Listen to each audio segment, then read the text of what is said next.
Le coup d'envoi du dernier rendez-vous de l'année civile pour le PSG, invaincu à domicile en championnat. Les Parisiens entendent le rester au terme de leur rencontre face à l'USDK, la meilleure défense du championnat dunkerquoise est à rude épreuve ce soir face à Paris. Et le premier duel de cette rencontre remporté par Rodrigo Corrales, mais dans un deuxième temps, c'est bien Florian Bihan qui hérite de ce ballon pour ouvrir le score 1-0 en faveur de l'USDK. Première fin de côté bras, Corrales qui ne se livre pas trop. Ensuite la parade au sol, en bas, dans le secteur bas du but. Oh, superbe là aussi, ce but de Mikkel Hansen, longue distance, le coin long trouvé par le Danois. Et superbe la revue de la part de Régnier Taboada avec le passage de bras éclair pour le but du de partout. Taboada avec Nadji, le départ de l'enclenchement et le service tout de suite. Bien joué, magnifique ce que réalisent les Dunkerquois avec ce but inscrit par Gabriel Niembo. Attention, et 2 minutes pour Mikkel Hansen. 2 minutes pour Mikkel Hansen c'est pour avoir contesté les décisions des arbitres. Edouard Ken avec Sagosen. Nedim Remili de retour donc au sein de cet effectif parisien. C'est bien joué sur l'intervalle externe hors secteur. Sander Sagosen, 200e but pour Sander Sagosen sur ce tir dans l'intervalle. 200e but en championnat déjà pour le Norvégien. Mikkel Hansen qui cherche Sipsak, qui va récupérer le ballon avec les grands segments. Il réussit à servir. Adama Keita, le Polonais. Le plus gros écart depuis le début de la rencontre à 6 minutes du terme, 15-12 en faveur de Paris.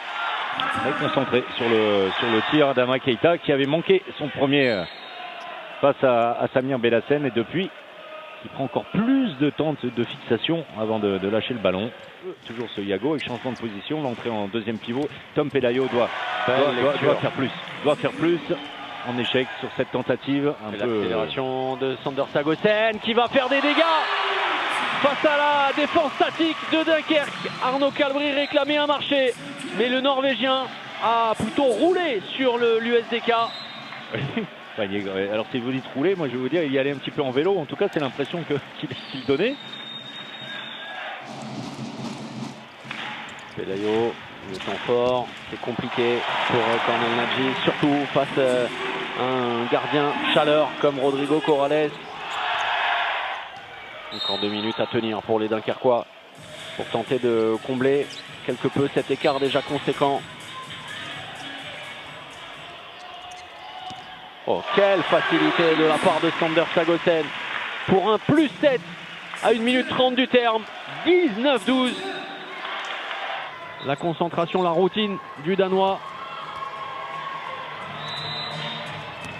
Sans pitié, Mikkel Hansen avec ce 20e but.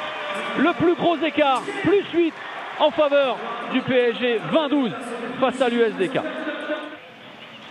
Croiser son ballon, Mikkel Hansen dans le secteur central. Voilà, le plus simple, vous savez quoi, quand vous pouvez le faire. Hein. Le plus simple, c'est de tirer quand vous n'êtes pas touché. Le punisseur. Ouais. Le punisher. Lucarne parfaite. Baptiste Buteau a fait son entrée également. Oh, c'est parti très vite, là aussi. Superbe ce geste technique de Régnier Taboada. Avec ce désaxé et ce tir canon.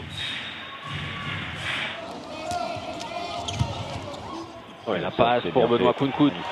Sublime de la part de Paris avec la démonstration du jeu de continuité des Parisiens jusqu'à l'aile et jusqu'à cette finition de Benoît Kounkoud.